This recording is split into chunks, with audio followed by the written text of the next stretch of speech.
قرآن چیخ چیخ کے کہہ رہے ہیں کہ جو نماز نہیں پڑھتا اللہ کے وہ مسلمان نہیں ہے۔ صحیح مسلم میں یہ حدیث لکھی ہے 246 کہ بندے کے کفر اور ایمان، شرک اور اسلام کے درمیان فرق کی نماز ہے۔ یہ حدیث مسلم میں ہی لکھی رہ گئی کہ ابن مسعود رضی اللہ تعالیٰ عنہ کہتے ہیں کہ جماعت کے ساتھ نماز پڑھنا یہ سنت خدا ہے، یہ تمہارے نبی کی وہ سنت ہے جو اللہ نے انہیں عطا کی، اگر اسے چھوڑ دو گے تو برباد ہو جاؤ گے۔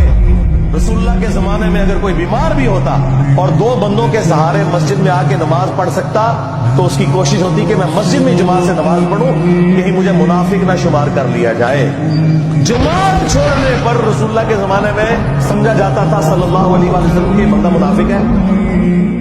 صحابہ کرام کو، اہل بیت کو کب معلوم تھا کہ ایسی امت بھی آنے والی ہے جو آپ سے بڑا عشق رسول ہونے کا دعویٰ کرے گی اور نماز ایک نہیں پڑھے گی؟